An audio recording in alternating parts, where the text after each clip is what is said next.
I think what we're all looking for is to feel like it is okay for us to be human, that our humanity doesn't make us insufficient or weak, or that there's something wrong with us and that God is going to hate us because of our humanity.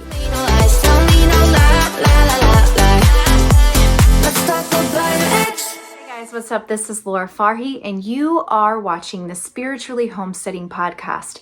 This podcast is for individuals who would like to continue to keep their relationship with Jesus, but they're finding that the relationship with God and the church and all of the baggage that can come with that is making it very difficult to do. So if that is something that you're interested in, just keep watching.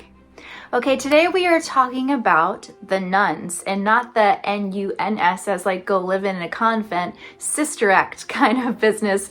We're talking about the N-O-N-E-S nuns, the individuals who no longer identify with a church or with a specific type of denomination or religion. Version of this podcast episode. If you want to gather more information about today's episode, just head on over to Apple or Spotify, search for Spiritually Homesteading, and you'll be able to find the matching title of this YouTube video there as well. I saw a fascinating episode recently from NPR where they did kind of a deep dive on the nuns and what life is like for them and how have they replaced church and spirituality and God with other practices. This segment was so fascinating to me, to be the nuns and to experience their communities the way that they experience their communities. Now, the nuns can take on a variety of different things. It could be cultural appropriation from Eastern religions, personal development, self-development, spirituality that is mostly reflective of inward journeys. Think about doing yoga. It is a very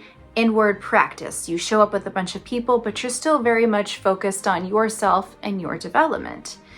And I think for anyone who has ever been hurt by other people, the promise of knowing that the only thing you have to do to be seen and valued is just to work on yourself, because at least you can control the environment, you can control the circumstances, you can control what is happening to you when the only thing you need to control is yourself. Although these individuals are in communities that feel welcoming and accepting, over time, they realize that when they face any kind of hardships, there's pushback there. It's, oh, you need to work on yourself more, or you just need to do this thing more, or it's this. There's always some sort of inward solution. I do think that sometimes some of our solutions can be solved if we just look at the person in the mirror. Sometimes our problems can't be solved. Like you lose a spouse, you lose a sibling, you lose a child. What then?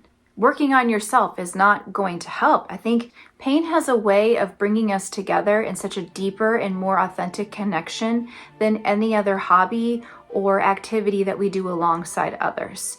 Yes, Bible studies are great, but having people who know what it's like to grieve what you're grieving, to face what you're facing, that is unmatched. I think the beauty of what Jesus has to offer over other religions and these, sort of inward pursuits is that Jesus says you find value by being of value to others. And if you've ever been in pain and you've had someone see you and speak to you in your pain and say, hey, yeah, that is really hard and I know what that feels like and I am so sorry that you're facing that. Let me just sit with you in this because I know what it's like to be there. That gives so much life than just, here's a book to read so you can work on yourself. So before we finish out today's segment, I wanted to ask you some questions. First question, how are you with your journey? Do you find that you are in spaces where people are allowing you to connect with your pain? Or are they just kind of telling you to keep doing the work? Keep working on yourself.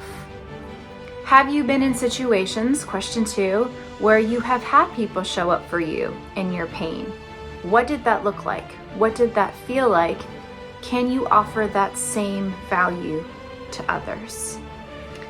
And the third and final question is, when you compare what these non-Jesus centered practices look like, if you spent any time doing that, versus maybe reaching and connecting with Jesus, can you discern any differences between the two?